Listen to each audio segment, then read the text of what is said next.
building bridges to inclusion, why it matters, and what are we, including the European Commission, doing about it.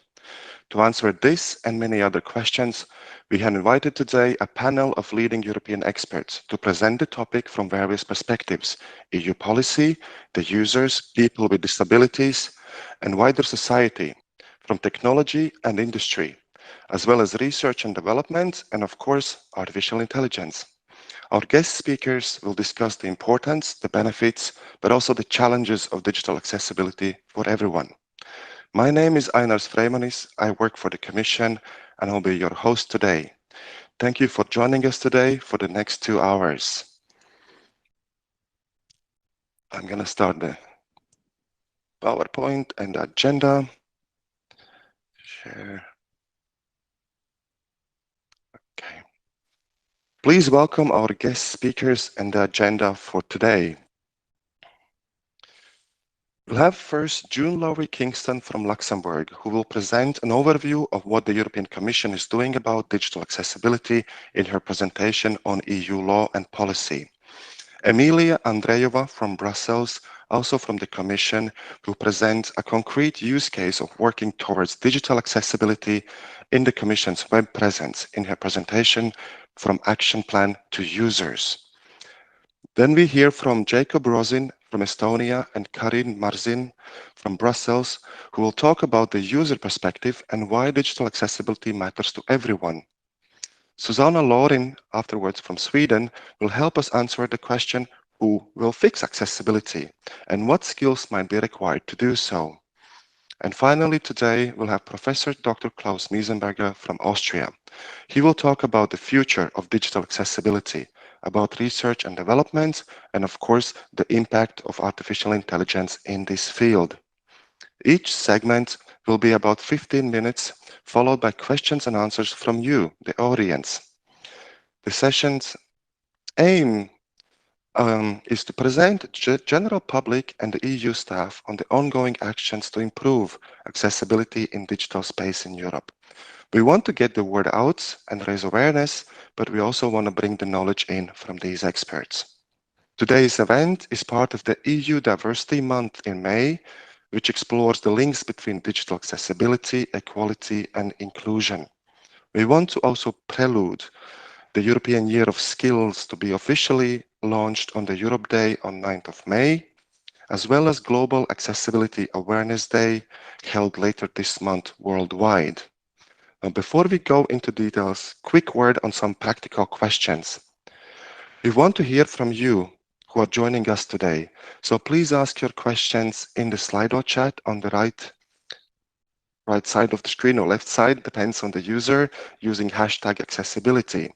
You can post the questions or comments with your name or at least a country, or you can do so anonymously. You can address the questions to a specific speaker or to all of the panelists. So the Slido link and that's the next one. We'll have also some polls throughout the events, and we offer live human captioning. The link is in the Slido chat. Please click that if you need live captions for the speakers today. For ease of access, all the slides are already available on the event page on the Futurium website, and the recording after the event will be available on Digital EU YouTube channel. Keep an eye out on the Futurium page for the next Connect University session on how to communicate technical topics in an understandable way. So now the speakers. Welcome the first speakers from the European Commission, June Lowry Kingston and Emilia Andreeva. Short word about each of them. June is head of units at the European Commission's Directorate General for Communications Networks, Content and Technology, where she's responsible for accessibility, multilingualism, and safer internet for children. June is also equality coordinator in the Directorate and has worked for the EU for over 20 years. Emilia Andreeva, joining us from Brussels today, is the Web Accessibility Coordinator at the Europa Web Communications Unit, also in the Commission. With linguistics background, Emilia worked for the Commission since 2007, Recently, she was responsible for promoting EU policies in the field of translation and multilingualism in Slovakia. It's then when she first met disability and accessibility advocates and decided to pursue this path. Emilia will tell us more about the Commission's Web Accessibility Action Plan. We will ask your questions from the audience live after these two presentations. So, Alexandru, I'd like to sort of ask you to launch the first Slido as a warm-up for today's session and welcome June and Emilia. Thank you for joining us today in your busy schedule. Let's start with the Slido poll and June joining us all here. Thank you very much. Hey, thank you very much, Inez, for that wonderful introduction. Can I share my slides, or are you still on Slido? You can share slides for the audience. Yeah. Is that okay? Here we go. So please bear with me, and then from the beginning. So if you can just confirm you can see that and you can hear me. Yep. Okay, here we go. Well, being the Commission, I'm afraid we're going to take a little bit more than the 15 minutes, but I hope it's going to be worth it for you. So, as Ina said, it's a very, very timely event today, coming up to Global Accessibility Awareness Day. We have Diversity and Inclusion Month, and we're about to launch the Europe Skills. So really very glad to be with you here today to talk about a subject that I think all the speakers are very passionate about, which is digital accessibility. So I can't see the Slido results, but I'm pretty sure I can bet that they show a majority of people have used digital devices for very convenient everyday services, from tickets and checking COVID info and so on and so on. And as I'm confident those Slido results show, and as certainly the COVID lockdown showed so dramatically, digital technologies are an essential part of our everyday life nowadays. And digital inclusion, therefore, meaning that everyone can access and contribute to and benefit from those digital technologies, has never been more important. In the public sector, public services, which used to be available, in offices with physical paper, are increasingly online, often exclusively online, and that trend is only set to continue. And with the demographic challenges that we face in Europe, so an aging population, a low birth rate, we must empower and use the potential of everyone in our society. And digitally accessible information, tools, services can be a great leveler in that respect. It can be a very strong and solid bridge to eliminate, to go over obstacles which prevent people, including persons with disabilities, from benefiting from the convenience, the speed, and the general ease of connection in the digital age. Now, according to our friends, and maybe I should go down to the next page, maybe I can't do it. According to our friends and colleagues in the DG Employment, that's DG Employment and Social Affairs, there are, roughly speaking, 90 million people with disabilities, a recognised disability in the European Union. The figures vary a little bit depending on how you calculate it and how you count it. But that order of magnitude is 1 in 4 adults in Europe. Persons with disabilities are more likely to face unemployment, risk of social exclusion, risk of poverty. And it's obvious that they face considerable barriers in access to healthcare, to education, to employment, recreational activities, as well as being able to take part in civic and political life. So digital technology and digital skills can help change this. And so for each of us individually, choosing to pay attention to accessibility means in effect that we choose to empower or to ignore. We choose to involve or exclude a significant proportion of our population. And the only group that we are all likely to join one day, whether temporarily through an injury or illness, or permanently through a disability, which may affect more of us as we age. And so I'm going to talk today really around three key messages: union of equality, what we're doing in the digital front, and then the particular laws and resources we have on digital accessibility. So, union of equality. This commission, under its first ever female president, President von der Leyen, is committed to achieving a union of equality. And we have several links here on the slide, which will be available on Futurium afterwards. President von der Leyen said in her political guidelines before she took office, I'm going to quote her, "We need equality for all and equality in all of its senses." And so this commission has the first ever Commissioner for Equality as a standalone portfolio, Commissioner Helena Dalli. And I'm honoured to be part of the Commission task force that helps her in her work to mainstream equality in all of its senses across all the policy areas of the Commission. And so this commission has adopted a set of equality strategies, including the strategy for the rights of persons with disabilities. The current one runs from 2021 to 2030. And as you can see, it's available in an easy to read version as well. And those strategies, including the disability rights strategy, we are taking seriously in terms of implementing and monitoring our implementation. So if we start from a human rights perspective, really, the EU and the member states are all signatories to the UN Convention on Human Rights, which sets clear international commitments towards persons with disabilities. Within our own EU Charter on EU Fundamental Rights, we have Article 26, which is dedicated to the integration of persons with disabilities. And also in the European Pillar of Social Rights that some of you may be familiar with, we have Principle 17, which is about the inclusion of persons with disabilities. And so we have these big high-level commitments. And the strategy on persons with disabilities helps us build this union of equality and helps us really deliver on these specific commitments. And then, excuse me a minute, I've lost my place. Accessibility is one of the pillars of that disability strategy. And it looks at accessibility both in the physical world, the built environment, but also in ICT and goods and services. Because accessibility is really an enabler of human rights.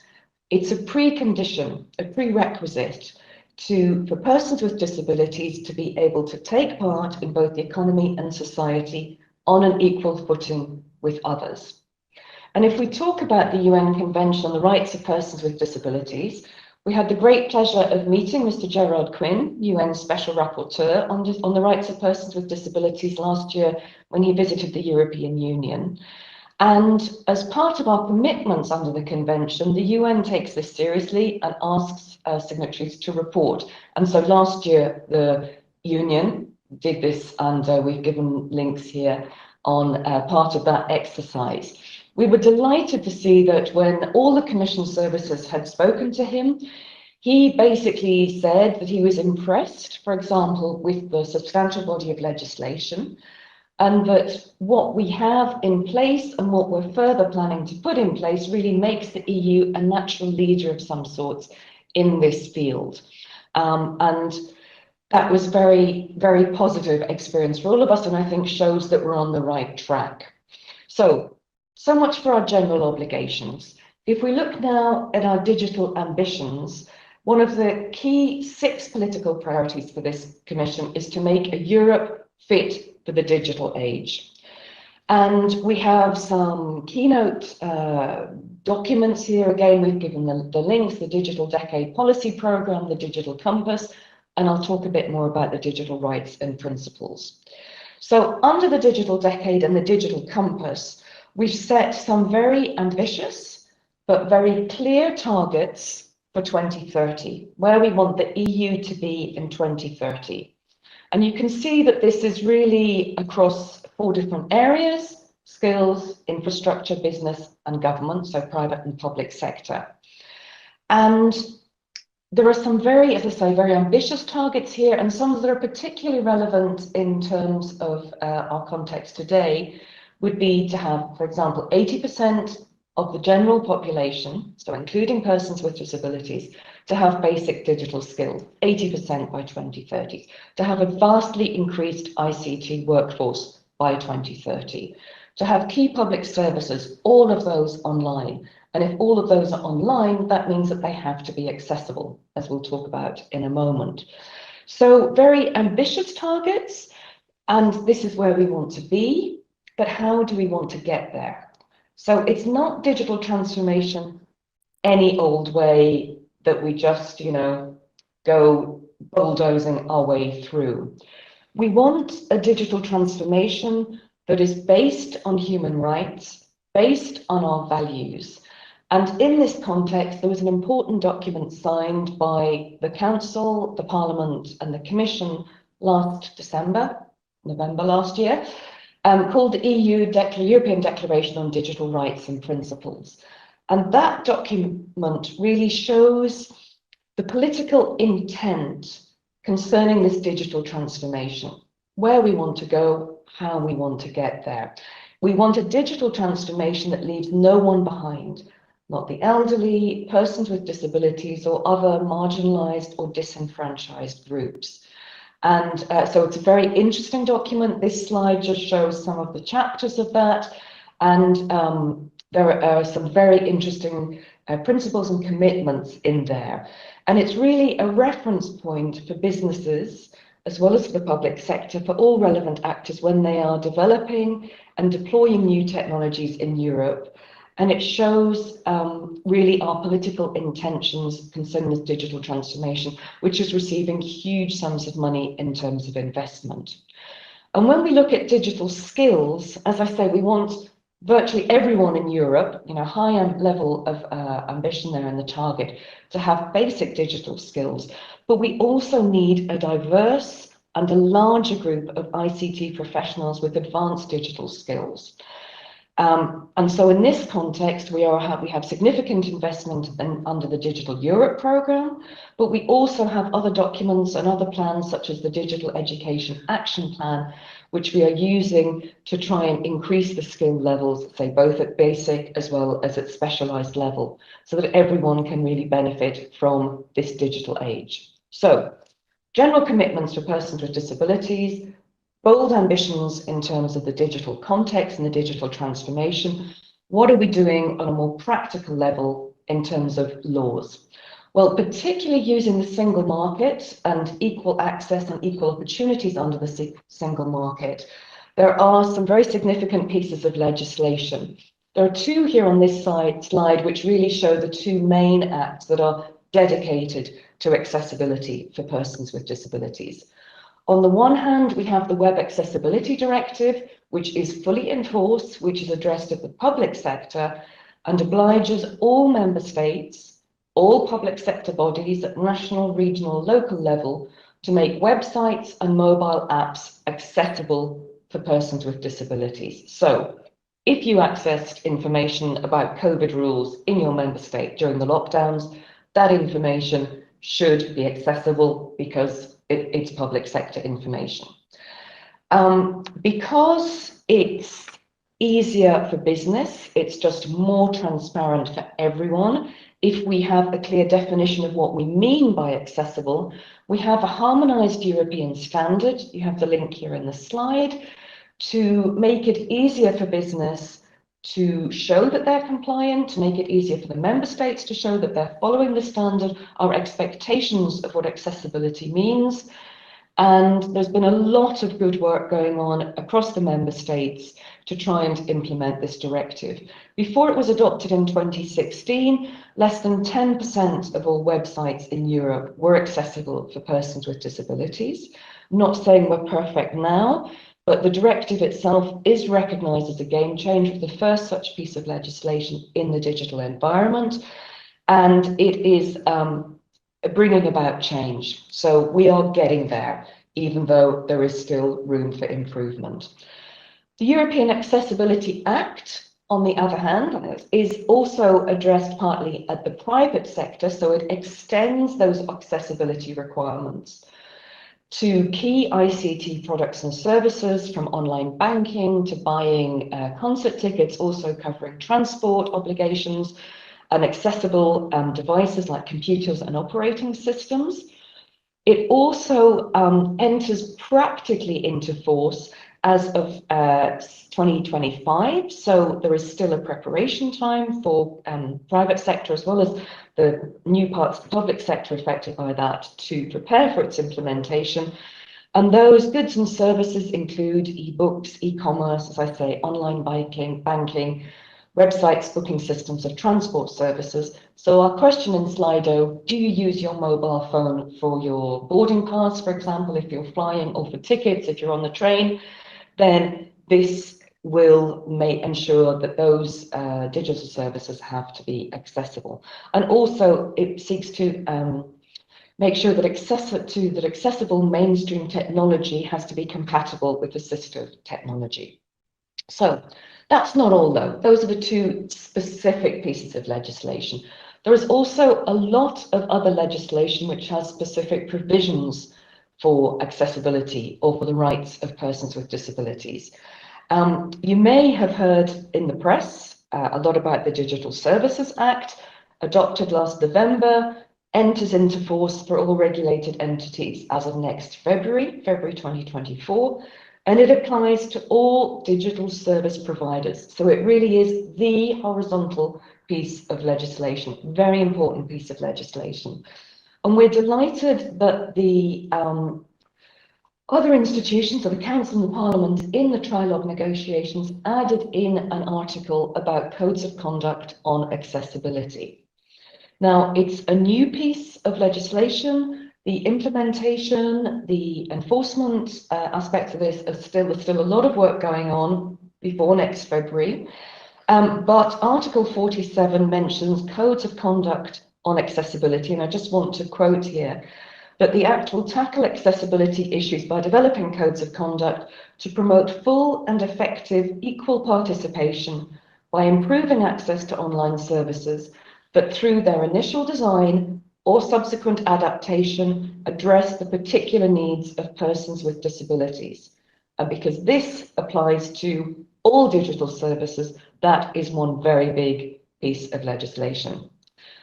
More specific issues, for example, we have the Marrakesh Directive and regulation, which looks at print works, texts under copyright, making those available for those with visual impairments or who have reading difficulties.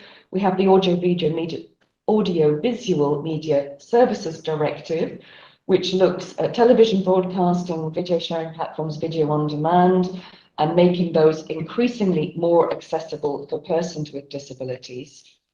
And then we have also, for example, the European Electronic Communications Code and the roaming regulation, both of which in different ways seek to address access to emergency services for end users with disabilities, as well as addressing communications access.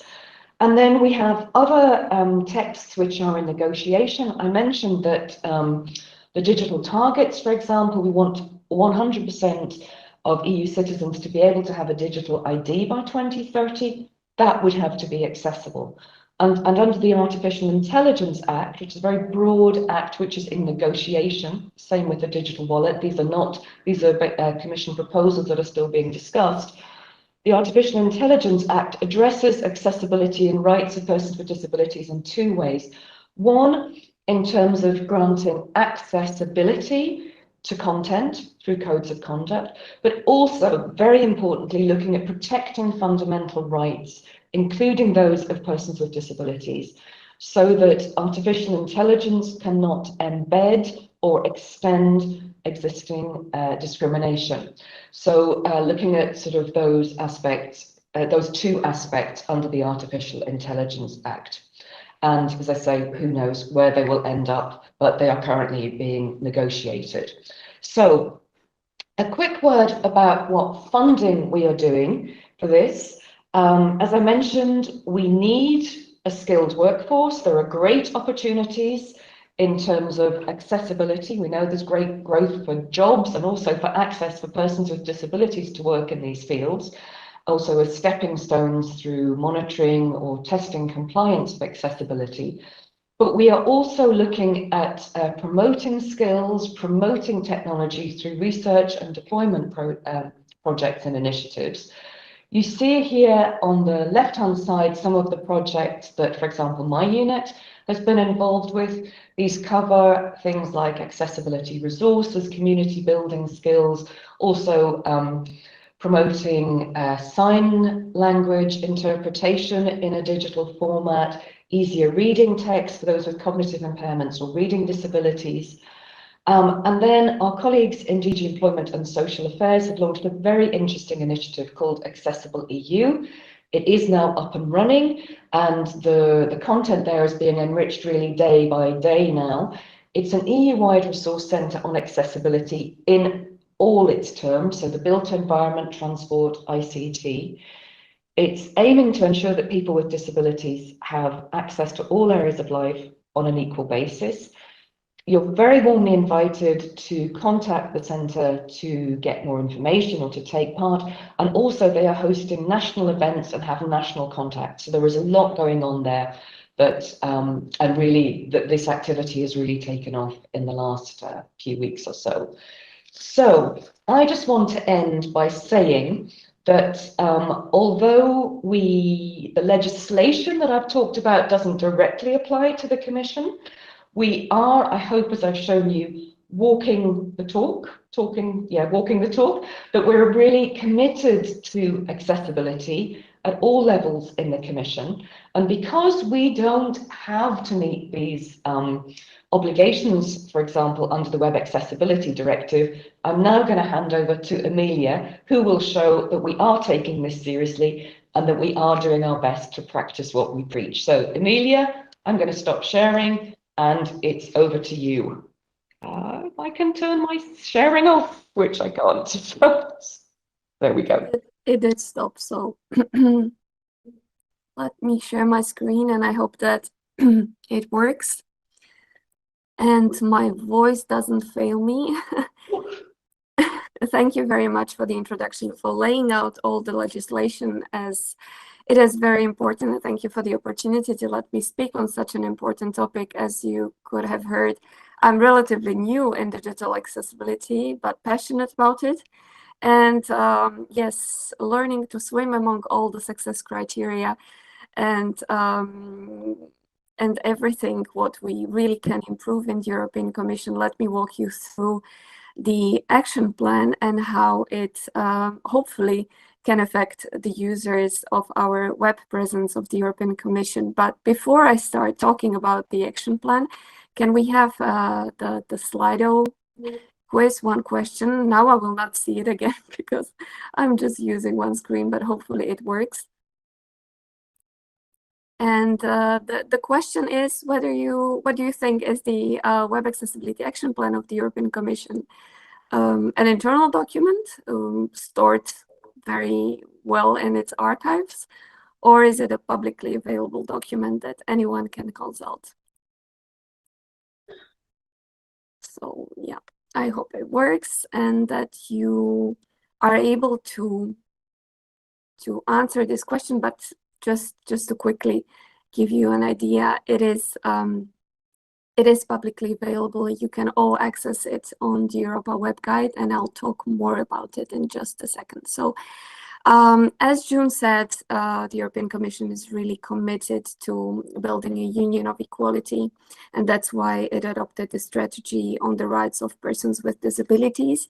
And last year in September 2022, the long-awaited document was adopted, which is the Web Accessibility Action Plan, and this one applies to the institution and all its web presence. So the aim is to really make the web presence of the European Commission helpful and user-friendly to all the users, regardless of their different abilities. It is a multi-annual document, so applicable until 2025. And available on what we call Bible for our web community. So the Europa Web Guide offers all the guidelines and instructions for our webmasters. The idea of this action plan is really to encourage the Commission as an institution to ensure compliance of its websites and the documents and all the basically material published on the Europa domain to be compliant with the applicable accessibility standards, as was already mentioned by June, but also to encourage the exchange of best practices and harmonize also with the other institutions. When we speak about the Europa domain, I would like you to imagine a really huge web presence. It is more than 800 websites. So as you can imagine, it's not so easy to coordinate or to harmonize, but we are really trying so that our users can access and use the content that is being published on them. So the action plan has 6 action areas. Rules and guidelines, accessibility statements, feedback mechanism, then compliance monitoring, awareness raising, including the internal communication, training, and organizational coordination. Each of these action areas has very specific a timeline and outcomes. So we go on. I mean, the action plan was only adopted last year, but we have already made some progress, and I would like to present that. And now I hope that I can move my slides. I clicked somewhere else. Okay, yeah. So talking about rules and guidelines, these are very important because, of course, we need to make sure that the webmasters, the content editors, whoever adds content on the websites, are well aware of the rules that they need to follow to comply with the accessibility standards, and that they have a step-by-step guidance. So they will all now find all of this on the Europa web guide in the accessibility section. I will share the links to the web guide in the chat afterwards. So they have all the requirements listed. So we talk about why web accessibility is important. We provide them with checklists for testing if they want to do basic testing, or if they want to run an automated test with a web tool. So we differentiate very clearly what are the basic tests, what are the comprehensive audits, and what they need to run these. When there are new URLs and new websites created, or if a website is being revamped, we ask all the webmasters to provide us with an accessibility report so that we can see whether there are issues, if these need to be fixed before the website goes live. And there is also a template for the accessibility statement so that the users are informed of any inaccessible content that they might be on the website. And while we speak about this, so this is the second action area, there are more and more accessibility statements being published on the Europa domain. I would like to mention already the 2 that we published last year in December. The main Commission's website and also the interinstitutional European website already have an accessibility statement clearly listing what are the issues. We are aware of them, we are working on them, so it's a continuous improvement. And the aim of the action plan for this year is to populate all the Europa domain with the remaining accessibility statements so that each website has an accessibility statement. This will increase the transparency on the Europa domain. It will be helpful for the users. And this goes, of course, hand in hand with the feedback mechanism so that users have the means to contact us if they spot any other accessibility issues or if they want to request accessible format of an inaccessible content. So this will all happen by the end of this year, and you can see little mushrooms popping up somewhere here and there, you know, on some of the websites already. Part of the action plan and part of our effort is to check the compliance of the Europa domain, so of the whole web presence. So this means continuously monitoring the web presence for compliance with the Web Accessibility Directive, with the WCAG 2.1. We have set level AA as a minimum, but of course encouraging site owners to go the extra mile and wherever also provide the level AAA. We use for the compliance monitoring a combination of automated and manual checks. For the automated checks, we use X Monitor of DQ, and we share the results with the site owners. Of course, whenever we use an automated tool, we tell them that not all the success criteria are checked, and they need to also run their basic checks. And if needed, we provide individual support because we have accessibility experts in the team, and they can help the site owners to improve the compliance of the websites. Last year, we managed to check almost half of the domain. And although the automated tool gave us quite optimistic results, over 120 sites were ranked 80% or more of web accessibility compliance. But we always say that there is a lot to still do, and we keep repeating this is a continuous effort to improve web accessibility. Hereby, we need to increase the awareness among our colleagues in the European institutions. So we would like to mainstream accessibility into different strands of activity. In this respect, we have prepared with DG Human Resources an internal communication plan on web accessibility, which we will roll out now in this month with the first accessibility tip, and this will follow on a rolling basis. We continue providing info sessions and webinars to our colleagues so that they are quite well aware of what's going on, what are the new trends, and they are they have the necessary knowledge and experience. So yes, we also have training already on accessibility of documents, be it Word, PDF, or PowerPoint. And we also ran 2 pilots last year to make sure that our institutional offer for the web community practitioners also includes some basics of web accessibility. And then we would like to have a tailor-made trainings for different profiles. And this should be organized by the end of this year. So the institutional offer should give them the guidance and necessary experience to be able to improve web accessibility across the whole web presence.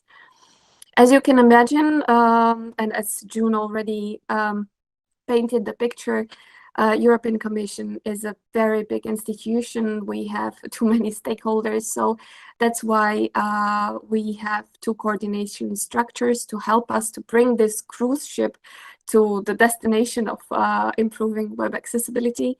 So we have the so-called Web Accessibility Task Force composed of 6 DGs, DG Connect being one of them. And then in each DG, we have also our first point of contact, so-called accessibility coordinators that help us spread the news. And also when we check the compliance, they are the ones that receive the results and make sure that the webmasters ensure the necessary remediation of the issues that were found out. This is basically closing up the action plan. So a quick overview of the action plan. I would just like to mention that we are improving also the accessibility of the audiovisual material. So there is a new video player prepared to be launched. More and more international sign language interpretation is being offered on more and more videos. Midday briefings for journalists on Wednesdays are with this ISL interpretation offered. There are more efforts to include easy-to-read formats for the publications and Braille. So there is a pilot project about that. And yes, so we really try to do what we preach.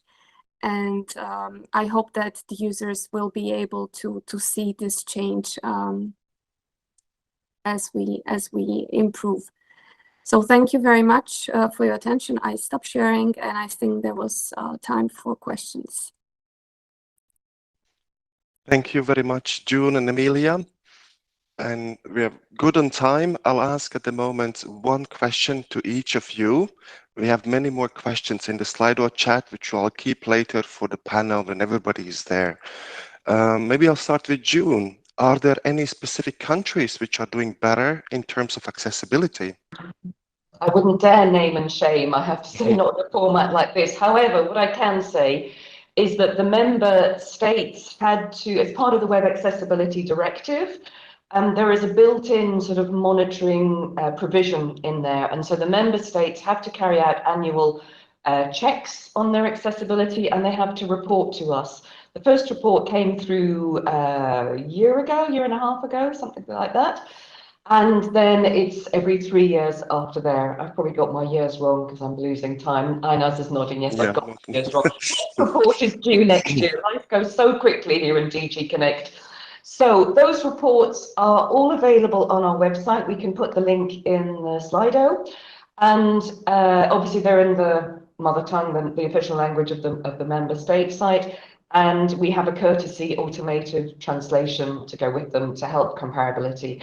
One of the things that we discovered, or that was deliberately, not we discovered, that was built into the directive, is that although there is a recommended and there is a minimum content, those member states reports, they're not that easy to compare.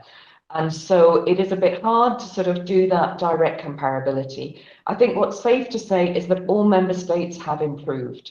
They all started at different starting points because some were very advanced in terms of accessibility before the directive came into effect, and others were really starting virtually from scratch. And so what I think, the message I'd really like to share is that we applaud the member states for their efforts and that they've all made significant improvements. There is still a way to go. Not every single website, we've heard from Amelia how difficult it is doing for 800 websites under the Europa portal. Trying to do that for a big country is a huge challenge. It requires investment. It requires a lot of investment in skills and awareness raising, as well as in technology and auditing itself of the websites. But there is progress to be made, and we'll share the link to that in the chat. Thank you. Amelia, you mentioned this probably fleetingly. When specifying percentages of the accessibility of websites and apps, are these based on audits or an estimation? If audit, who is running them and what level of WCAG is taking into account? Yes, I mentioned it very briefly, sorry. This is, we use WCAG 2.1 level AA. And the test is run by our contractor using the X monitors. So when we are scanning, because really to do a comprehensive audit on each of these over 800 websites, that would take too long. So that's why we are scanning for compliance by using an automated tool, X monitor.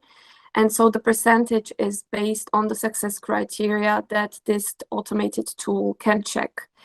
And as I already mentioned, we ask always the site owners to do additional basic checks so that they can also identify if there are any other issues. But what we have as percentage, it's just from the automated tool. We use analytics to identify the most visited websites, and for those we run a comprehensive audit with really everything that is needed to check accessibility. Thanks, thank you. And now I'm going to start, and quick reminder to our audience, the live captioning link is pinned in the Slido chat, so follow that if you need live captions for the event. And now please welcome Jacob Rosin and Karine Marzin to talk about the user perspective and why digital accessibility matters to everyone. Just checking if the slide is on.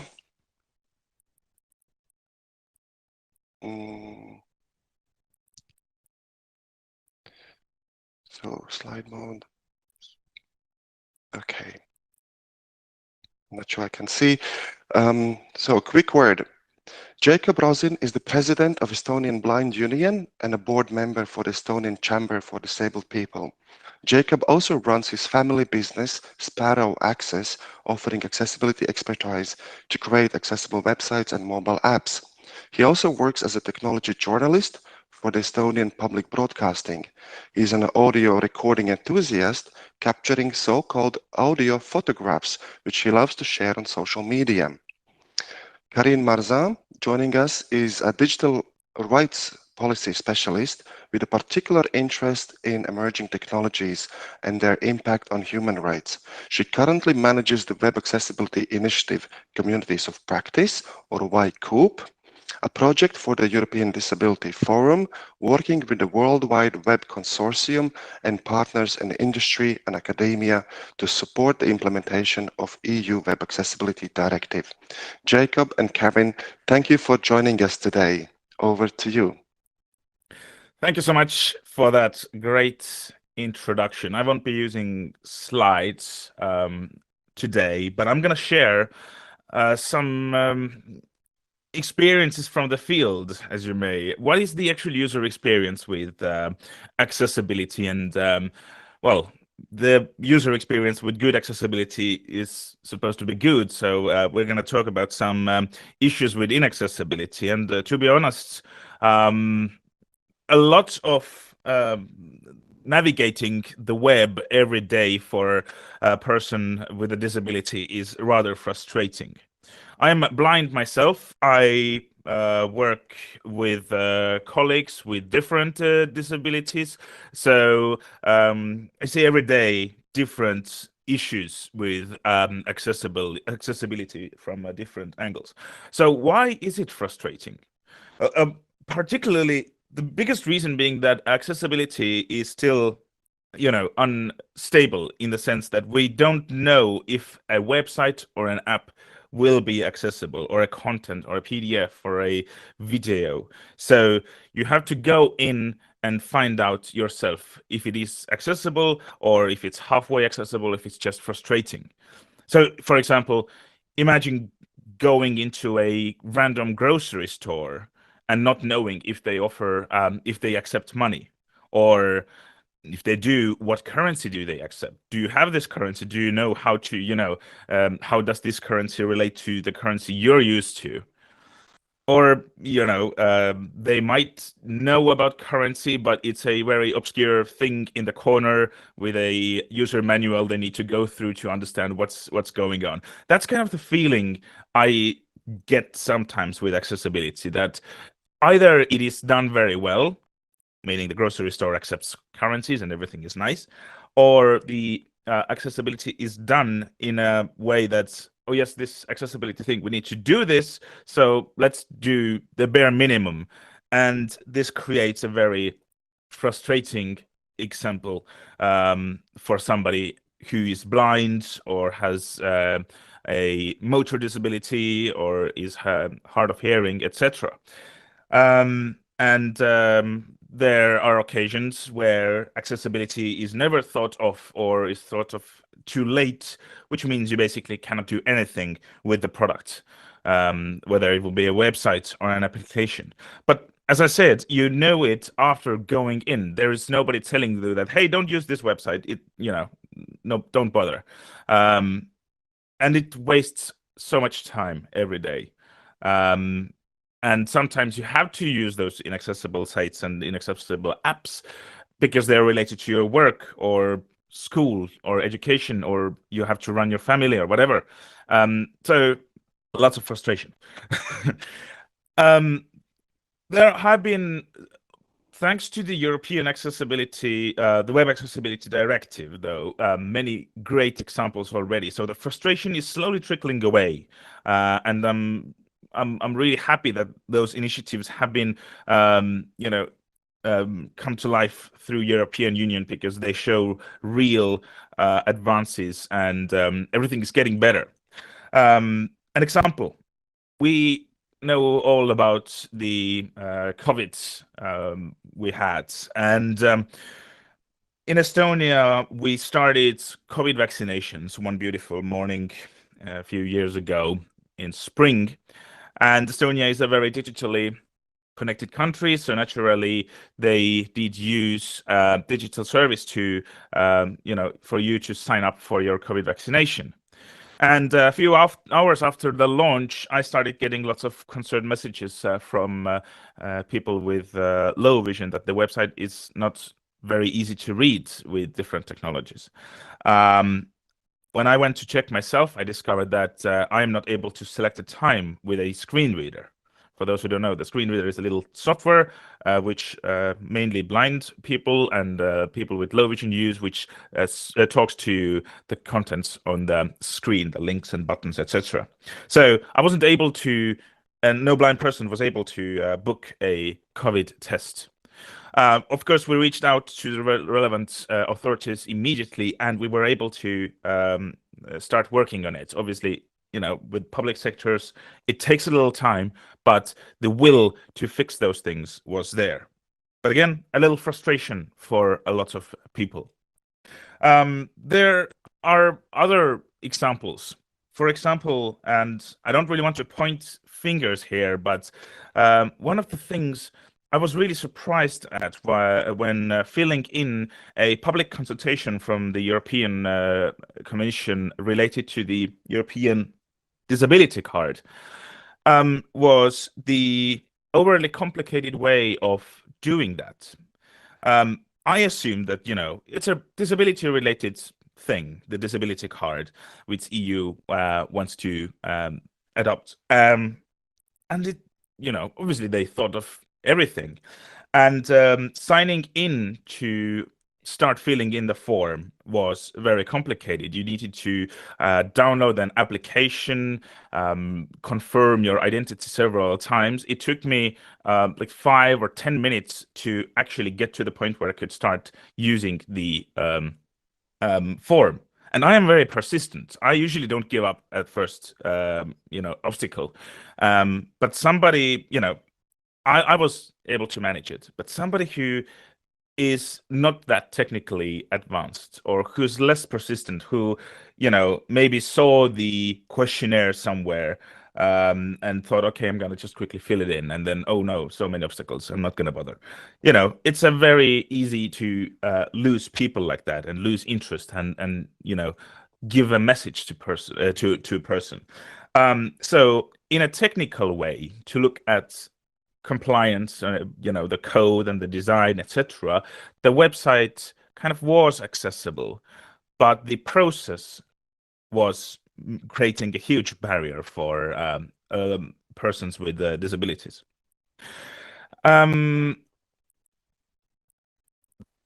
are lots of examples in private sectors as well. I was working with an online store or e-commerce website, and they, you know, proudly said on their website, "Come to, you know, our website and buy with just one click."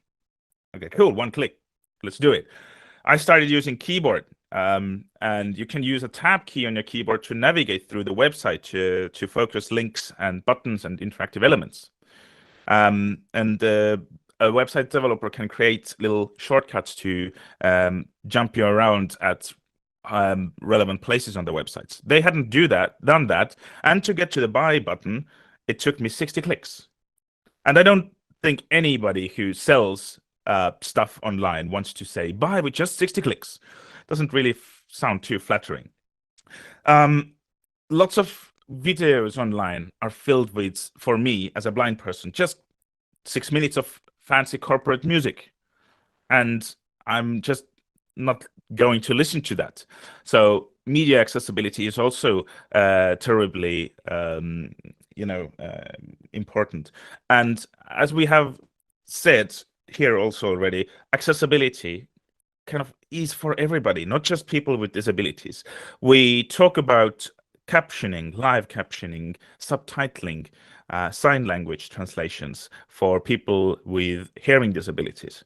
But a lot of it helps everybody. Captions for videos work for people who are not able to use speakers at the moment, whether they forgot their headphones at home or they are in a silent library, or people you know, want to follow along in when using Braille. I do this a lot when in conferences I read the closed captioning with my fingers to see, you know, pronunciations of things and follow up on things I might have missed, because sometimes it's hard for me to combine listening to a screen reader, the presenter speaking, etc. So I do this multi-input thing. And people have temporary disabilities combined. So my personal experience regarding an accessibility issue, I didn't kind of anticipate having. So a month ago or so, I broke my hand, a bone in my hand. So I wasn't able to use my two hands. And as a blind person using a screen reader, I'm using keyboards a lot. There's so many keystrokes I need to do to tell my screen reader what to do or where to navigate. I wasn't able to do that. So I started using another accessibility tool, which is used by some people with motor disabilities. It's called speech recognition. So you tell the computer where to click. And usually, if you're sighted, it's easy. You see a button which says OK, you tell it, click OK. I'm not able to see that. So I had to start anticipating. And surprisingly, it is very inconsistent how different websites and apps name those buttons. Usually I was sitting here, said, click OK, made an error sound. Okay, click done. Again, an error sound. Click save. And then it worked. So different people, different abilities, different possibilities. You need to know how users work. So for solving those issues, you shouldn't reach out to just one person with a disability. You don't go to your colleague who's blind or who uses a wheelchair and ask if this app or website works for you, because people's preferences are different, people's skills are different. So it's very important to involve actual people into your accessibility work. So I think it's important to keep in mind those little stories. There are real life examples, and I get like 6 new ones every day. So that's why it is a frustrating experience, but I'm used to this. It's fun and interesting. That's why I work with accessibility to make those things go away. And I am happy to hand over now to Karine, who will share more about what EDF does to incorporate users into web accessibility and making everything better. So Karine, it's yours. Thank you very much. And I'm just waiting for my presentation to be on the screen. Thank you. So thank you, Jakob, for setting out what the user perspective is on all of this. And I'm just going to bring a bit more context in terms of what EDF does as an organization. Next slide, please. And so more about EDF first. Quickly, we are the umbrella organization of persons with disabilities in Europe. We have 107 members in over 40 countries. There are 100 million persons with disabilities in Europe. Broadly speaking, that's 1 in 5 citizens, and it is increasing because in Europe, the demography is such that people live longer, and the onset of disability increases with age. And our main concern when we work is to ensure that persons with disabilities are involved in everything we do. And the motto of the disability movement in Europe is nothing about us without us. Next slide, please. So as June referred to at the beginning, there is a lot of focus on the UN Convention on the Rights of Persons with Disabilities, the UNCRPD, which was ratified by the EU in 2010. And it also is ratified by all EU member states.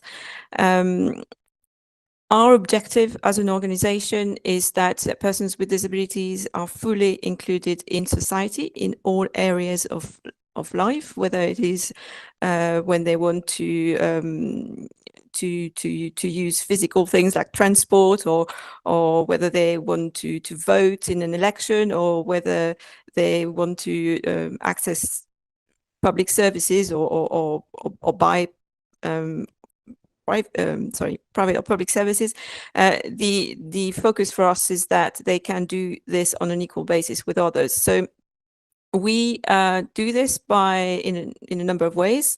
One of the ways we do this is by influencing EU policies in all these relevant areas, and including, in particular, digital accessibility. And we've done that consistently for the last 20 years. So it's become a very important part of our work, and we have several members of staff working in this area.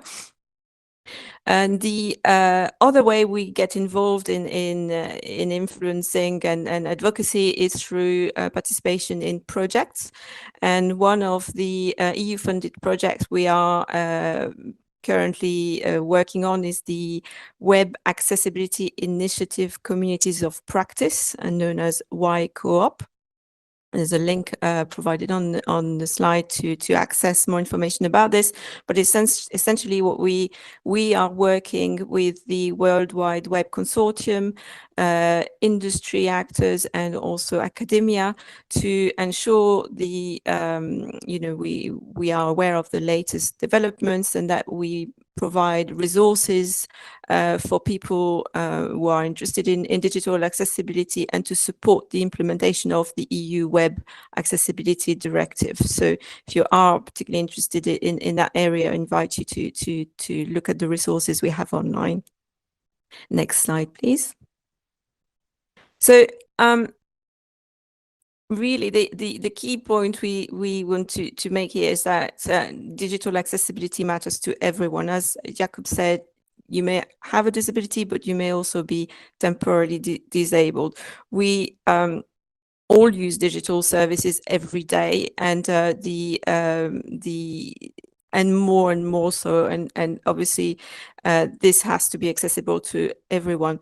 I want here to bring a bit of context in terms of what we're seeing developing, and talk about what I call the pandemic effect.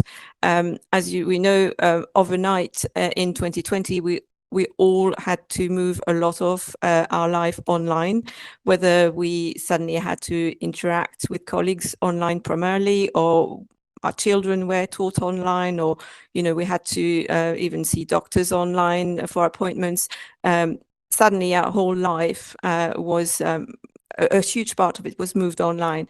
And in many ways, I mean, for a lot of us, this was an adjustment, but for people who have issues accessing those services, it was an even bigger adjustment to make. And in fact, it acted as a magnifier on all of the issues that were not working: the intranet services, the extranet services that they couldn't connect to, the as Jakob referred to, the vaccination appointment they couldn't access, etc. So the pandemic acted as a magnifying glass, but it also, on the other side of the equation, it did also further accelerate the move to of a range of services online, and that created new barriers, and therefore for us as an organization, new challenges.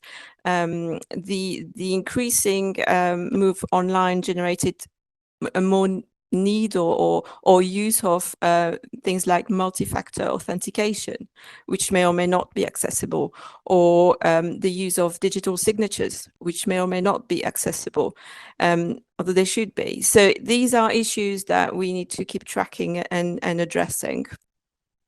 As has been mentioned before, the digital accessibility is essential for some people. So people who are blind, people who are hard of hearing, people who have motor disabilities, or who have cognitive and learning disabilities. It is essential for them, but it is useful for all people. As Jakob mentioned, you can be temporarily disabled, but you also benefit from a lot of these accessibility features and services. Whether you know it or not, you are using accessibility features. You are zooming on your phone. You are using captions to watch videos. You are listening to audiobooks, which were originally products for persons with disabilities. You are interacting online in a way that is made easier by accessibility features. So we are all users. And the other aspect of that is we are all content creators. We all produce content, and some of that content goes online. So we all have a role to play. The content you produce has to be accessible, should be accessible. Is it accessible? These are questions you should ask yourselves. It's not just a matter for the IT team or the webmaster or the web team.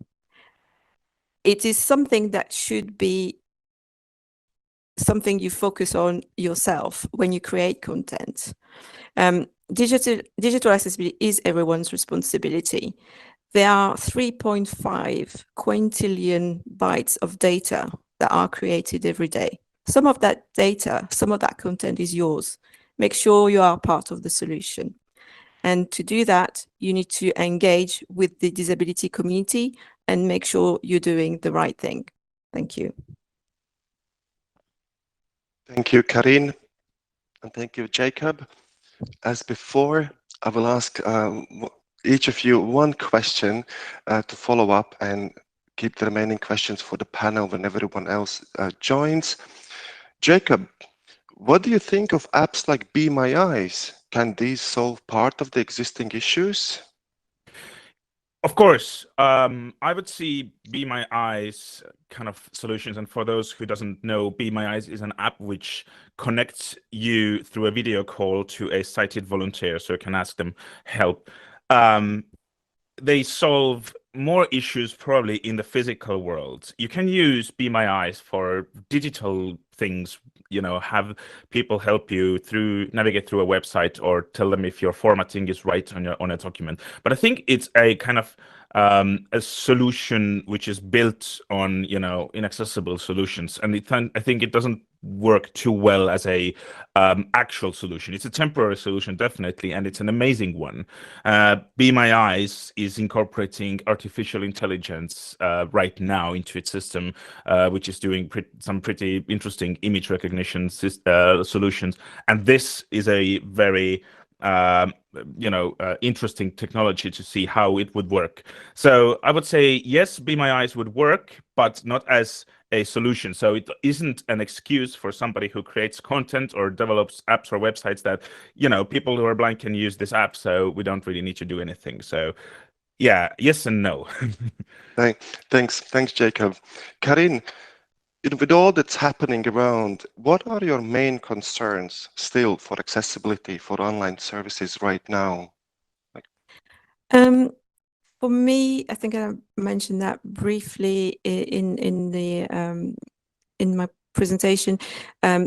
The ongoing barriers, obviously, the fact that there is still so much content and so many websites and apps that are inaccessible, but the new barriers that are sometimes unnecessarily added. So the authentication issues, the digital signatures that are not accessible, and also perhaps the fact that those who design services should not assume, but often assume, that everyone has a smartphone, and that not only that, but that everyone has a smartphone that is a recent smartphone that works with only a certain level, the latest software. So it's not the case. And if you're a civil servant, a public servant, you are designing services, these should be accessible to everyone, including people who use low tech and including people who do not use tech. So there is need to continue to think about the multimodal way to, and access in a number of ways. So this is one of and we should not lose sight of that, even if we are, all trying to become more digital. People will never want to engage with that, never be able to. So these are something that should be at the forefront as well. Thank you. Thank you, Jacob. And Karin, please stay with us for more questions to come at the panel at the end. I'd like to invite let's take a deep breath to allow the captionist to align with the audio. There's a little bit delay with the Slido stream, so she can move there. For the users, reminder, the link to live captions is pinned in the Slido chat in your in your sort of window. Now, the responsibility for accessibility is covering many professional roles and stakeholders, but who exactly? So to answer this, please welcome Susanna Lorin to talk about this. Susanna is the Chief Research and Innovation Officer at Funka in Sweden, a European-based market-leading consultancy focusing on accessibility. She has been a thought leader in the field of digitalization, inclusion, and e-government for more than 20 years, and she's a frequent international lecturer and debater. Susanna is also the chair of the ETSI-SEN-SENELEC Joint Working Group on e-accessibility, responsible for the development and update of the accessibility standard EN 301549 mentioned earlier today. Susanna is leading strategic assignments and research projects on EU, national, and across the world. Different levels there. Recent assignments for the European Commission include formal review of the Web Accessibility Directive and a study on cognitive accessibility. Susanna is a co-founder, representative to the EU, and also a post-honorary chair of the International Association of Accessibility Professionals, as well as a representative to the EU for the UN Initiative for Inclusive ICTs. Thank you, Susanna, for joining us today, and please help us find out who will fix accessibility. Thank you, Einars. I hope it's not me being responsible for all of it, because it sounded like a lot of that is on me. So I hope I am now sharing this in the way that your technical team wants me to. And I need an audio yes or not, because I cannot see you. So is this okay? I think it's okay. Yeah, it should be live in a second. It is. Okay, thank you, Einars, and thank you for this introduction, and thank you for having me. So who will fix accessibility? Karin really gave a nice gift talking about everyone's responsibility here, and I think that is where I will end up as well, that we all have partly responsibility for fixing accessibility. So demand is really increasing when it comes to accessibility. After so many years working in accessibility, it's really nice to feel that we are all on board here, and many different stakeholders are putting accessibility really high up on the agenda. That has not always been the case. So it's really good times for everyone interested or committed to accessibility. But in our digitalized world, like both June and Karin has mentioned, users can feel quite overwhelmed by the different passwords and the changes and the updates of all the interfaces and so on. And even people who are very kind of tech savvy can sometimes feel a bit tired of everything kind of changing, and just the flow of ICT gadgets coming up and things that you need to take care of to just go on with your life. So we look at accessibility as being kind of the individuals with disabilities in the center, but really there are many more stakeholders who are affected by accessibility or the lack of accessibility. And I think that is really what more and more people are starting to realize these days. So when we talk about an increased demand, it's two ways. It's both the users who say, I don't want this shitty system. I want this to work efficiently, and I want it to work for me. So many things happened when the smartphones came into place, and a lot of users now are demanding better services and better systems. That is a good thing. And also the EU policies and legislations are pushing in that same direction, which is good.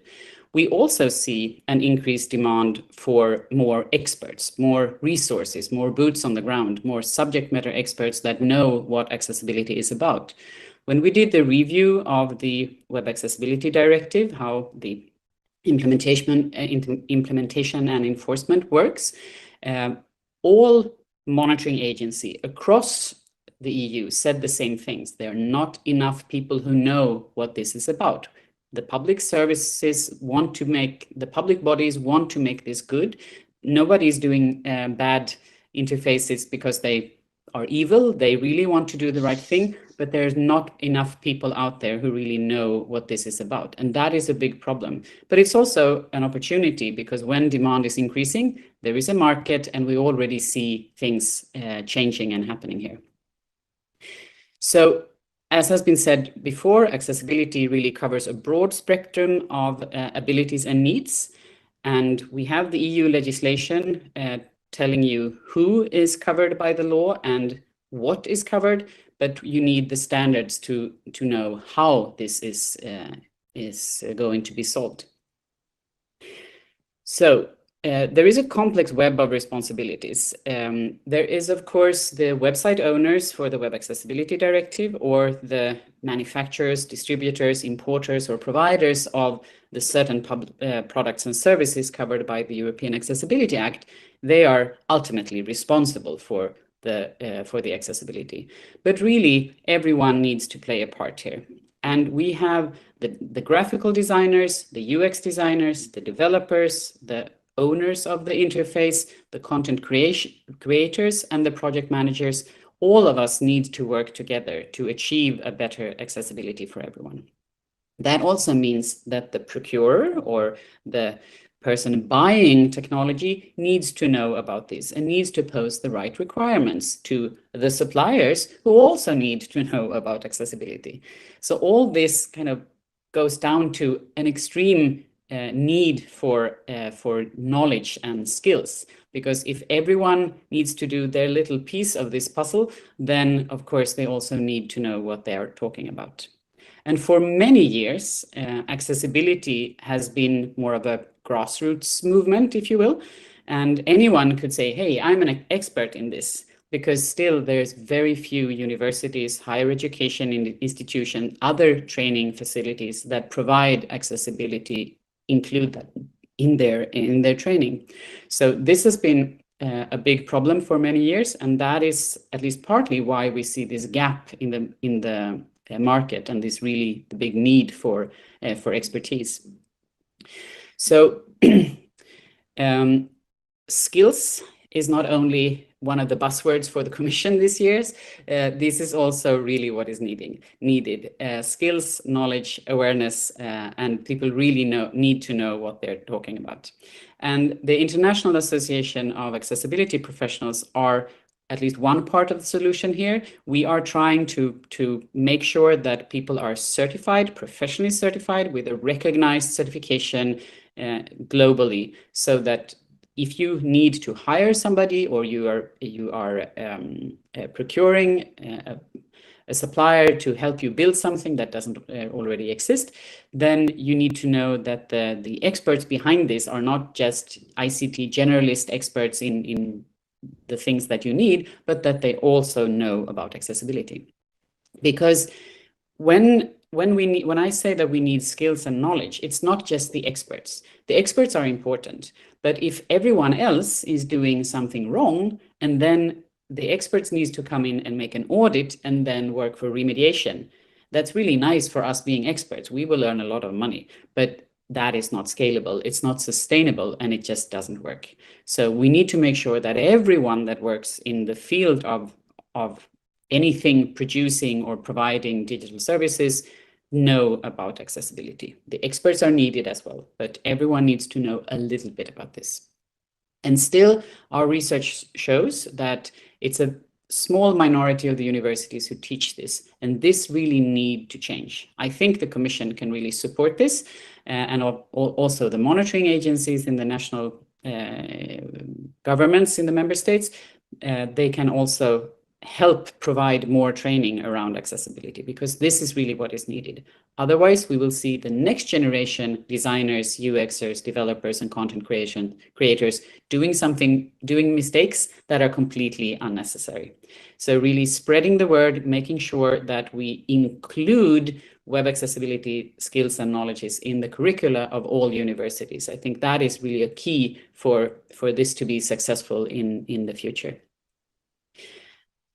And IAAP is not only providing the certification, but of course also education. And there are suppliers out there where you can buy training from, but it is also, there are a lot of good free resources out there. So I'd be happy to share with you also some ideas of where you can read up on accessibility if you don't want to pay for it. It's not only a market, it's also a very nice community where people do share a lot of knowledge, and there's a lot of possibilities to get to know accessibility in a good way without paying money for it. So I see this as a great potential for growth. We have both the digitalization and users who really want to make sure that all the digital services work better for them. And we have the policy and legislation at the European level. We have the who are pushing for this, and we have the standards that provide the technical baseline. And please note that the standards are not the goal. The standards are the baseline, the tool to achieve just the minimum accessibility that is required by the legislation. So you're very welcome to do more. But with all these tools around, we have a fantastic potential for growth. And I think in several ways, we already see that the market is changing. More and more usually small companies are popping up in different member states, and we see an increased demand for training for the ICT generalists. And that is where I think we have a very good potential. If everyone in the market, all industry players, get to know accessibility, that is when we will have the big change in this. We also see more training for people with disabilities. And that is also a very kind of win-win situation, I think. And we have done quite a few research projects on this, and we are continuing doing it. And I think it's really beautiful to see when people who have the lived experience of accessibility if they are interested in accessibility as a topic and can be trained to become professional accessibility experts, then we have really strong experts that can talk about this in a very personal way, which is always good. And also, this is a target audience who usually have, at the general level, a lower employability rate than the average citizens. So that is a really good combination. If we can make sure that people with disabilities get more employed by becoming accessibility experts, that will be also a fantastic opportunity to use that untapped resource of knowledge in many ways. So I see this really moving forward, really a bright future in many ways, but we need to have some things in place to make that happen. So there are several important pieces here, and of course, first, awareness. So doing things like that. Thank you to the European Commission for providing this. I hope that we have many newbies and newcomers and curious people in the audience, because I really think we need to spread the word and make sure that everyone out there know about accessibility and the needs for this. And I think no matter how much we talk about the technical pieces, the standards, the laws, and all of that, a little bit dull or maybe complicated, focus on the end user. This has to do with humans, with users, with consumers, with every one of us. And it's just being humane, making sure that everyone can use this fantastic technology. That, I think, should be, at least in my view, the driver for change, and the driver, the reason why you should wake up tomorrow and think, I think I need to do something better today than I did yesterday. So the subject matter experts, when you do ask for support, make sure that you ask for somebody that has a professional certification and or a very experience and a track record, so that you don't just pick the first one, and make sure that you ask more than one expert if you are not really sure about the recommendations you get. This is still an immature market, and we need to kind of step up and be more professional. I know that, but we do as well as we can provide training and also certifications, so that you as a procurer or a buyer or recruiter can be confident that what you see is what you get. You also have a responsibility to control that what you actually get is accessible. It's also important to keep researching, testing with users, involving users, talking to users, and not just saying, okay, we do the same thing we did last year. This technology is evolving so quickly, so that every new gadget, every new object you want to publish, a new functionality you want to add to your services, it needs to be tested, because we don't know yet if whatever is innovated tomorrow will be working for everyone. So the research done now and the speed of innovation is fantastic, but you need to make sure that you test with users before you implement something. And speaking about that, There is a lot of interesting things going on, and I will soon leave the emerging tech to Klaus to talk about the future. But two things first, just from the skills perspective. One is automation. There is still a lot of discussions about if you can, whether you can do automatic testing or not, or when it's good to do automatic testing. Automatic tests are good if you have, like the Commission, hundreds or even thousands of websites to take care of. Of course, it's very good to do automatic tests, but please note that the automatic tests, no matter which one you're looking at, they cannot test for compliance. They can only test for non-compliance. They can detect mistakes. And they can also just look at, depending on who you ask, around 20 to maybe 30% of the standards. So automatic tests, it's good for efficiency, but you do not know if something is compliant by testing with an automatic tool. You just find the non-compliance parts, which is extremely good and efficient. But if you want to know if your digital service or website or app or product is accessible, you need to do manual tests. The other thing I want to mention briefly is something called overlays. The European Disability Forum and the International Association of Accessibility Professionals, we're just soon going to publish a statement on this officially, because we have seen, unfortunately, that this has been crawling over the borders, and we have now seen some of them coming into Europe. And this is, well, if something sounds too good to be true, it's usually too good to be true. So if somebody tells you, you can just kind of sweep all your problems under the carpet and put this nice little overlay on top of your website and it will solve everything, that is not correct. You are being cheated and you're paying money for something that is not solving your accessibility problems, and it is not making you compliant to the EU legislations. So be aware, there is a little bit of snake oil out there, but otherwise fantastic opportunities and potential for the technology that Klaus will talk more about. So with that, I will finish. Thank you, Susanna. We have a lot of questions, but I'm saving some of those for the later part, puzzle between two.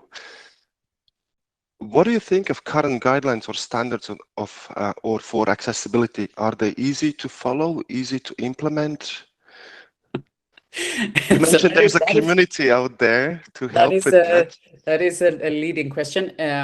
So the standards are not easy to follow. No, the standards are very technical, and because these standards need to be, they are providing the presumed conformance, it means that they need to be legally possible to say, do you follow it or do you not follow it? So they're very kind of strict, and I am very much aware that they are technical, but so it's not your bedtime story to read the standard.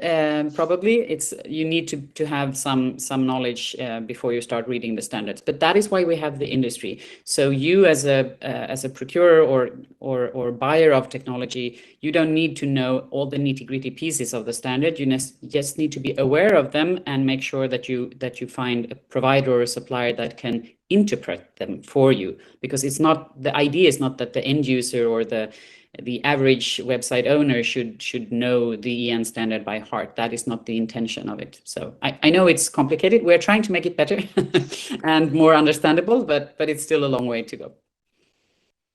Okay, thank you very much. Please stay with us until the end. And I would like to welcome our final speaker for today, Professor Dr. Klaus Miesenberger, to sketch the future. Please welcome Professor Miesenberger. He is the head of Institute Integriert Studieren at Johannes Kepler University in Linz, Austria, and the founder and the CEO of University's Center for Students with Disabilities. He does research and development and teaches in computer science, assistive technology, accessibility, design for all, usability, human-computer interaction, and socio-technical inclusion. He has more than 250 peer-reviewed publications and over 120 research and development grants and projects. The list goes on. I have put it on this slide just to mention before the introduction. He's an expert role for the European Commission and the Austrian government for assistive technology, accessibility, and e-inclusion. Thank you, Professor Miesenberger, for joining us today. Please tell us more. What is the future of digital accessibility? Where is the research taking us, and what impact does the AI have on it?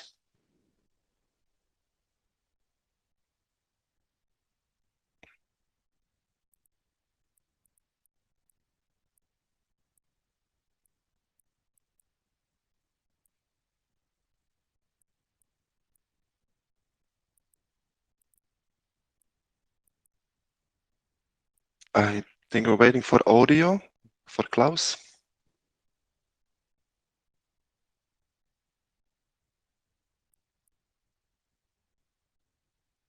Plus, you're still on mute.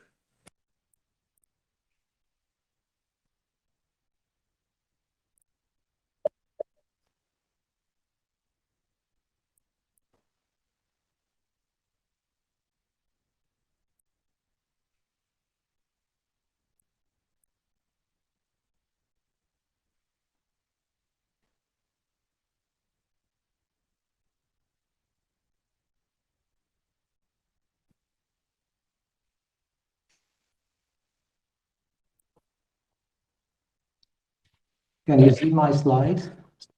Yes. Okay, sorry for that. I'm not used to the system. Sorry, I'm trying to be quick. I'm between you and your recent future, your lunch. So to say, I try to be quick, and it is always risky to talk about the future because everybody has his own understanding and tries to steer the developments in his own direction. And as we know, industry tries a lot, so to say, to keep things behind the curtains, and when they are ready to bring it out. And therefore, so to say, for our own field, accessibility, makes a lot of sense that we focus our work on what we already know and try to take what we got, what is granted, into the future. And this is, so to say, what I would like also to focus on in my presentation. Digital technology has a lot of promises, but also a lot of myths which are discussed in media, which are wiped through the yellow press. And so to say, we have to be very careful not to be overwhelmed and to be disoriented and get unfocused in what we are doing. There is a lot discussion about technology which goes into our body, also with the promise that, so to say, this might solve a lot of disability issues in terms of healing problems which might be out there. Nanotechnology which allows implantation, cochlear, BCI, retina implants, or whatever, brain stimuli even, so to say. There is a lot of technology on us. Body near, variable, cyborgs, exoskeleton, which are discussed, and also they promise that a lot of the services, a lot of the activities in care and service provision would no longer be needed in the future. And then we have the technology around us, near us, and it promises that the interaction and communication with it would be self-organizing, adapted and ambient, and allow us to reach out more easily with IoT, with Web of Things and robotic to the environment. And finally, the developments in interface development, virtual, augmented reality, extended reality, tangible interfaces, 3D print, natural language processes, brain-computer interfaces, and so on and so on. Many developments are out there which promise that, so to say, a better symbiosis of us as users with the technology would be possible. And of course, the basic technologies, computational perception, big data analysis and uses, actuation and automation to interact, and of course, the magic hand artificial intelligence, which everybody is discussing nowadays. Artificial intelligence is always discussed, I would say, as a solution. We have to understand that artificial intelligence is used in all the domains which I mentioned here. It's a basic technology, no longer developing solutions in a deterministic way that we program every step and tell it, instructing the computer. It is out of data that systems are able to find themselves solution, a new approach, which is of course a game changer in all these domains. What we see here is, of course, a bit dangerous.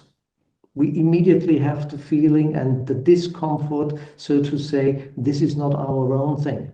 This is very medical, tech-driven, paternalistic, prescriptive to us. And it sounds a bit like tech ghettos. And therefore, for our research in accessibility, which focuses on human inclusion into society, a very social thing, it makes a lot of sense to focus on what is granted and what meets already nowadays with acceptance. And we all know, and it was discussed, it is the human-computer interface, which introduced about 80 years ago, but still very much the same, very simple, very straightforward, easy to use, and over the years, nowadays, we see that it meets with acceptance. It was mentioned at the beginning, about 60% of the population use it. We use it more than 2 hours per day, and even more. We interact with all the systems and services around us, and this meets with acceptance. We can control it, we are self-determined, we are self-experienced. It is part of our identity, of our experience. And therefore, it makes a lot of sense when we talk about accessibility that we put this human-computer interface at focus, because it will be stable also in the future. What we can say about all these developments, they only will really make it into society if they integrate in this known interaction, and that we can make sure that the acceptance is there. And this is also, and holds true also for accessibility. It is, of course, the human-computer interface, which is the success story over the last decades, that more and more systems and services become available and usable to people with disabilities. Having efficient assistive technologies which allow people to become active, and accessibility at the system side, which allow a seamless interaction of assistive technology with the systems and services. And therefore, when we are projecting the future, it makes a lot of sense if we focus on this basic human-computer interaction, the success story over the last years, and try to project the successes into the future. And when you look at this scheme here, from the user over the assessment of needs and requirements, and the assistive technology, accessibility, HCI, and interoperability towards the system, we can easily identify 7 steps which allow us to group the core research and development domains and needs which we are confronted with. And a lot of them they are compliant with what the speakers before have said already, and where research and development should contribute in the future. The first one is the user-centered design, as said by Jacob, as said by Susanna. Nothing about us without us. We need a lot of better disability user experience. I call it DUX here. The issue is everybody in this meeting, but also out there, when you ask about user involvement, everybody agrees, everybody supports it. But the issue is, when it comes to practice, there are still a lot of problems. We don't have methods of how to include people with different disabilities into projects. We need tools, we need investment, because there is, of course, a cost factor with it. And as said by Susanna, we need education and training that people can do this. Participation and user-centered design is not something which happens by simply putting people into the center, or, for example, with what became very popular over the last years, to develop a persona which developers, designer, content providers read, and then out of a magic they would make things accessible. This does not work. We need better methods and tools for the inclusion, for the participation, and for user-centered design for accessibility. The second issue is the assessment. Assessment is normally done by medical experts, out of history, out of tradition, but they focus on what people are not able to do.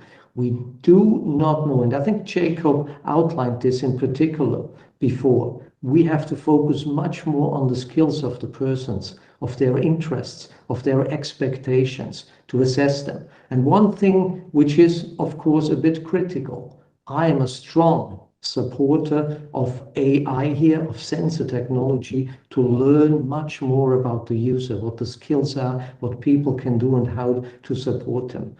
Tracking and profiling in requirements engineering, we need methods and tools. And of course, immediately you will say, what about privacy, security, vulnerability, data protection, and all the issues which come along? Yes, they are there. But first, we have to prove that these collection of data is useful, that we can use them in applications not connected to the internet, protected for the user, but we will need them if we want to make use in our field of accessibility of developments like artificial intelligence, because these data, this understanding of the user, processable and machine readable, this is needed.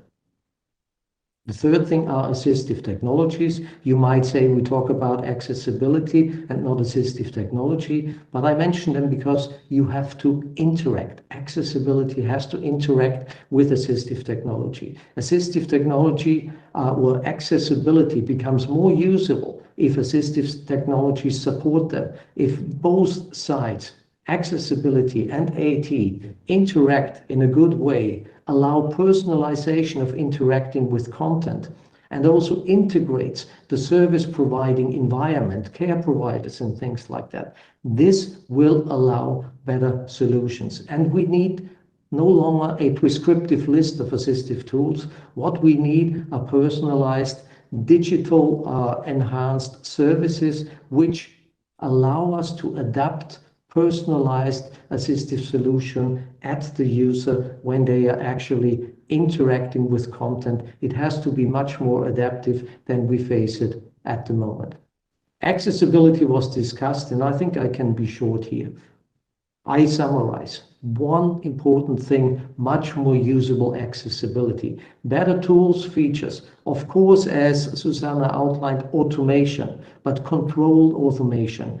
Automation which prepares a report, which prepares a recommendation, which is then human supported, discussed, and led to a solution. We need such tools, and we need, of course, compatibility. We have a lot of problems in accessibility that you build in accessibility in one document or one site. When you go to the next one, when you convert it to another platform, then the accessibility is lost. One example of a lot of issues which are still done. Usability of accessibility for users when they consume accessible features, for evaluators, designers, developers, and also for content providers. And as mentioned by colleagues, we have to go beyond web accessibility, document accessibility, and software accessibility. Mentioned already mobile application, embedded system. The huge amount of systems which go out in our environment, they have to seamlessly integrate into the style of interaction, into accessibility features and AT potential that they are really useful for end users. Gaming applications, game applications, virtual augmented reality, extended reality. We have some first ideas about accessibility in these domains, but much more research is needed. And one thing which is very high on my list where I see a lot of issues still to be done is consumer electronics.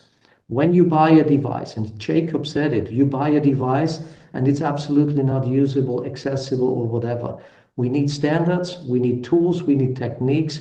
When you install a new oven, when you install a new television at home, that the interface integrates in what you are able to use, the accessibility features, mostly on your mobile device, on the HCI. And so to say, we need a lot to there is a lot to be done to include these industries into the accessibility area and to work with them, finding solution to make accessibility and user experience much better. And finally, cognitive accessibility is still a field where we have some first considerations, but much more research is to be done.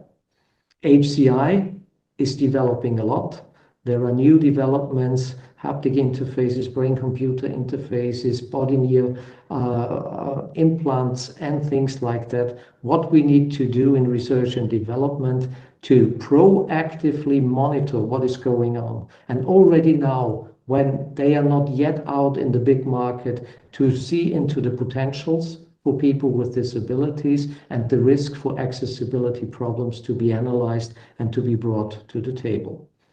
And standardization, interoperability has been discussed.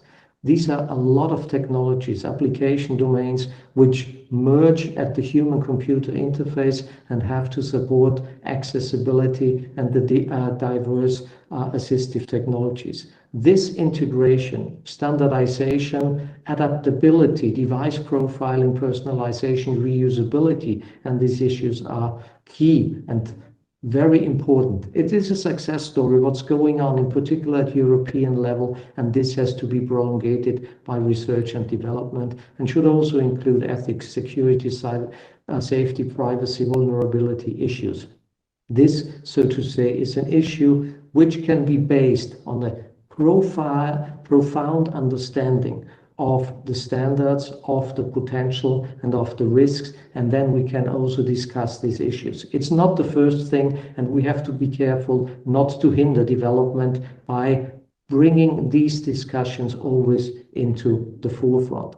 No question, they are terribly important, but they have to be done at the right place and in the right time.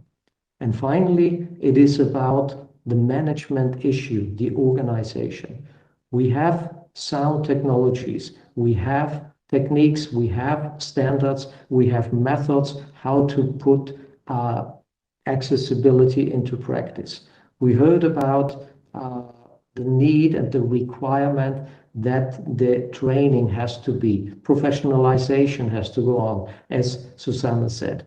And we need research in more management field, in fields like organization, strategies, how to implement accessibility as part of our day-to-day methods, workflows, to make sure that accessibility is taken into account. Resource allocation, politics and standardization, legislations coming around, this has to play together and come down from a high political level into the management structures of all organizations, industry, public sector, non-governmental organizations, cultural institutions, and wherever where humans are taking part, and also humans with disabilities. With this, thank you very much. I do hope that it helps a bit with this fuzzy development which are ongoing, that this helps a bit to structure the thinking, how we can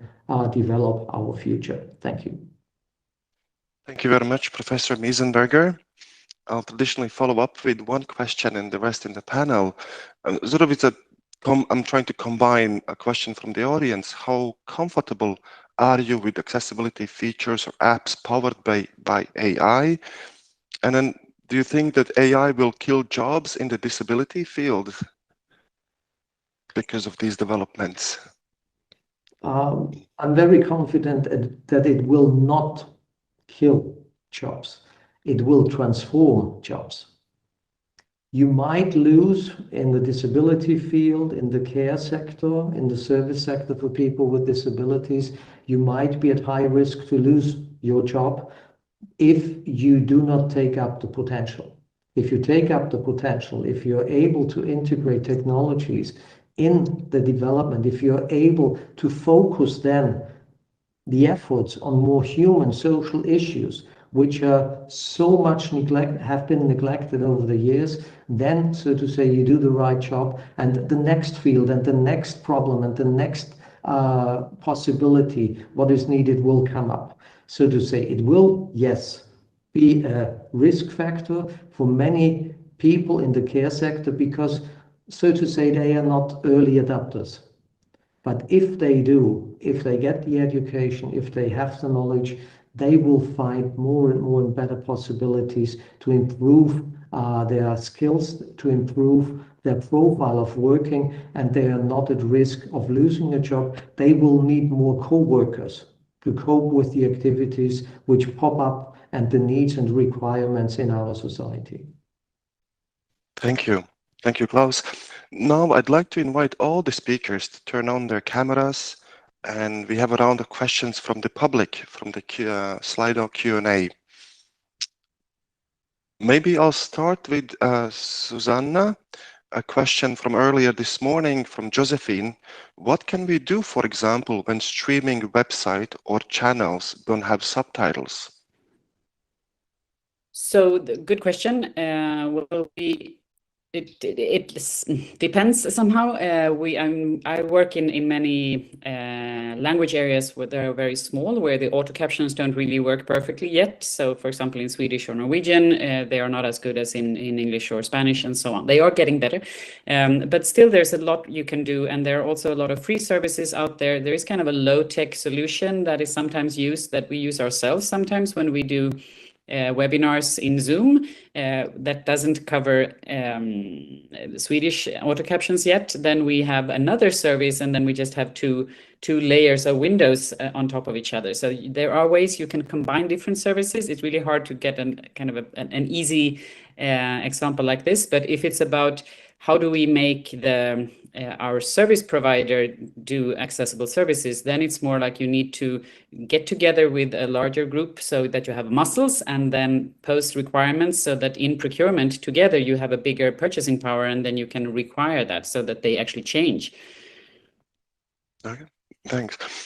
A question to Emilia, and this is probably more for the EU audience working for the Commission. Are you checking all Europa sites, including the subdomains? I'm guessing people who are responsible for various subdomains are interested in that.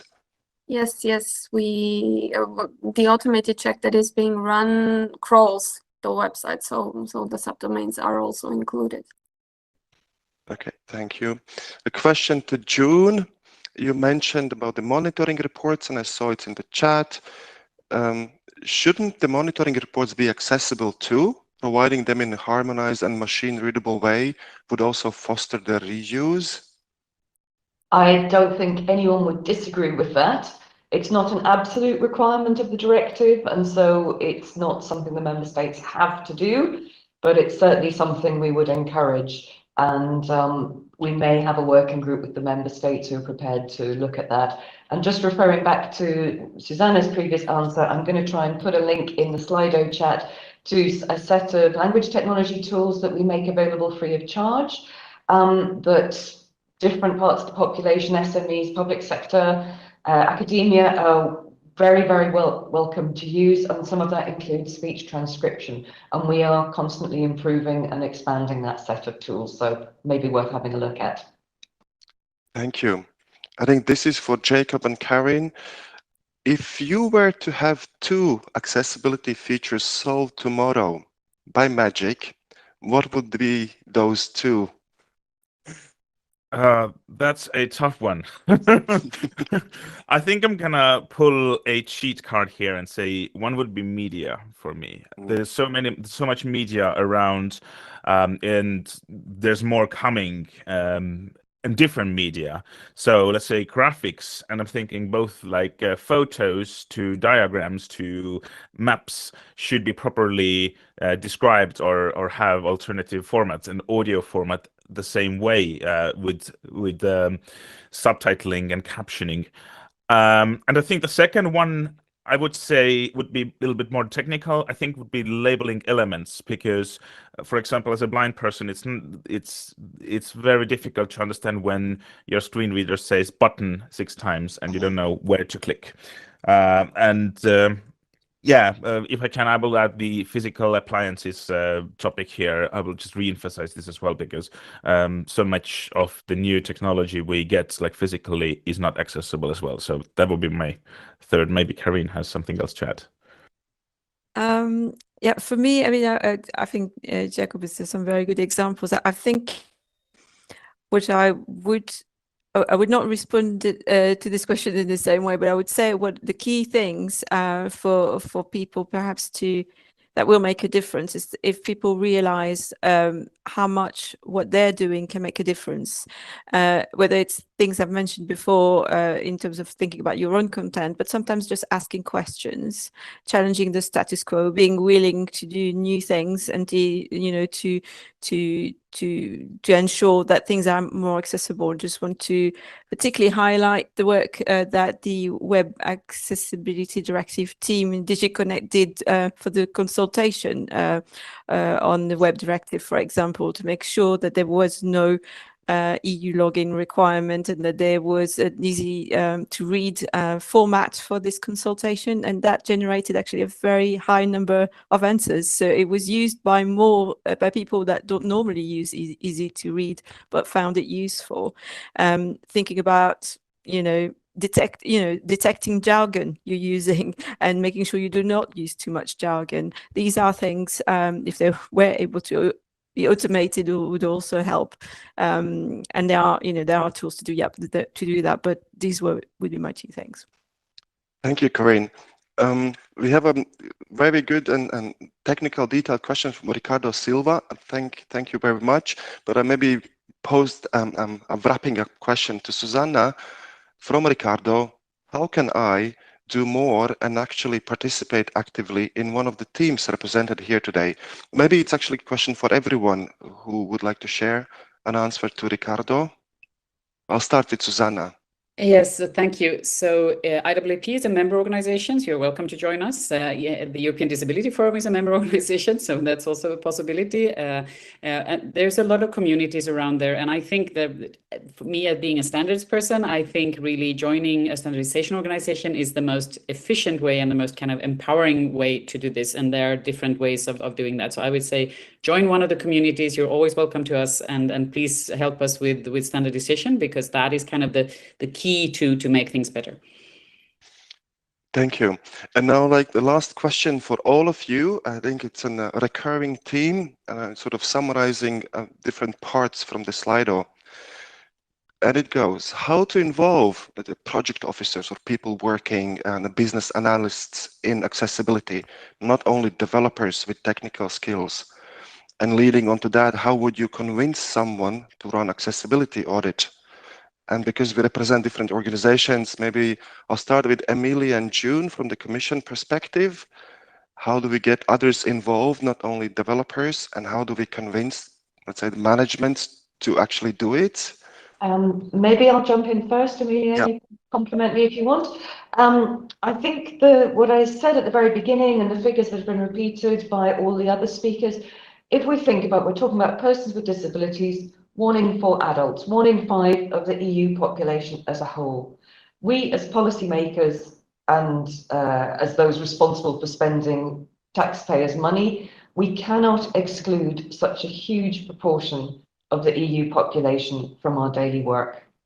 And that goes for us in the public sector. It also obviously goes for colleagues in the private sector, whereas, as Susanna has said, there are economic opportunities as well. Or, Jakob said he's willing to spend, give him a one-touch button and he'll buy, but he's not, 60 clicks for this one, buy with one button is not helping him be a happy consumer. So I think certainly for myself, I'm so committed to this awareness raising, and I think that's what we have to do. This is not a niche issue. This is all of us. Accessibility features help all of us, but we have to make sure that we are not neglecting such a sizable part of our population. Thank you. If I just may add, what always worked for me when we try to really raise awareness, whoever it is in the organization, is trying to make them see how the user experiences it, whether see or hear or whatever. So putting ourselves in the shoes of the user, and this is very often the eye opener, so to say, and then they realize, okay, we have to do something about this. Thank you. Klaus, Karin, Jacob, Susanna, how do we get everyone involved, not only the technical developers? If I could add, summing up, yeah. Yeah, I think the right things are progressing. So to say, what is an organization responsive to? This is on the one hand, if they can make business and profit. or benefit for the organization, or if there is a need, if there is legislation. And I think the issue, the enforcement by legislation, which is actually starting now, will make a difference, because then an organization professionally from top down will consider how we develop a strategy, what is needed in our organization to partner with external experts or develop our own knowledge. And then step by step, they will learn how they benefit in terms of better products, in terms of better services, in terms of reaching out to more clients, to more customers and things like that. I think we are, in this sense, we are actually on the right track. And so to say, in particular, the legislation will, here in the accessibility field, help a lot. It is enforced, it is monitored, and there will be legal cases, and this will make a difference, I think. I agree, but if I may, I don't. Demand-driven approach. Thank you. Susanna, you had a quick remark on that? Yes, so I agree, and it's really a driving force, and I agree on that. But I have, until now, I have never met somebody who wakes up in the morning and say, oh, today I'm not going to break the law. I don't think that's the driver. I think we need to make sure that this is something cool and sexy, and that's something everyone needs to do. We need to turn it around and make it positive. That's my clue on this. Thank you. Jacob, Karin, how do you see what can be done that your side and the people you represent are involved at every step? I think it's having a good community for a corporation or a company to have a good connection to their users, to the target groups, and a effort made that the connection or the pool of users would involve different users with disabilities. So it would create a feeling of community. So this assures that you will get a constant feedback, a constant kind of loop of, is this working actually for everybody? So I think it's a good way to talk to your users actually, and see what do they think, what do they feel. Yeah. Thank I you. just to quickly add to that, to say, and if you don't know where to start, talk to us. We are, the largest umbrella organization, and we can point to people you need to engage with. So sometimes,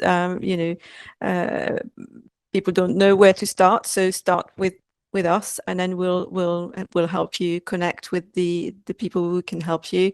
It's about inclusion ultimately, as is the objective of today, to just look at really what we can all do, starting with ourselves and then the wider organizations. Ask questions and be part of the solution. Thank you, Karin. With that, we are done. We're almost a little bit over the 2 hours. I'd like to thank you all, the audience, for joining and asking questions today, the speakers for sharing your knowledge and expanding our horizons on this, everyone behind the scenes, especially Nadia and Alexandru, to make this happen. Please tune in for the next Connect University session. Follow the events page on Futurium. And to close, please, June, would you have some final words for all of us today? I was Thank you already very thinking much. of my next Oh. thing. You've shocked me. This is Diversity and Inclusion Month, but really, as Susanna said, let's make this, an inclusive year and a starting point to keep being inclusive and to thinking about people who have different needs every day, whatever we do. Thanks. Thank you much. Goodbye, everyone, and have a nice lunchtime. Bye-bye. Thank you.